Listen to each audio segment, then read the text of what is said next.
Hello, my name is Dan Griffin. I'm the Assistant Dean of Preclerkship Curriculum and Associate Professor of Medical Education at Nova Southeastern University, Dr. Kiran C. Patel College of Allopathic Medicine. Hi, my name is Stephanie Carter, and I am the Interim Assistant Dean for Faculty Affairs and Assistant Professor at Nova Southeastern University, Dr. Kiran C. Patel College of Allopathic Medicine. Hello, my name is Suzanne Kamal Sayed. I'm an associate professor in the Department of Foundational Medical Studies at Oakland University, William Beaumont School of Medicine in Michigan, USA. I teach physiology in preclinical and clinical years. I'm also certified TBLC consultant and an active member in the Team-Based Learning Collaborative. We are facilitating a workshop at the 2023 Team-Based Learning Collaborative annual meeting in March on engaging in TBL to cultivate inclusiveness in academia.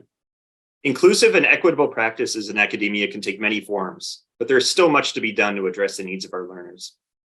This TBL workshop offers opportunities for participants to share ideas and problem-solve important topics related to inclusiveness in academia and its implementation.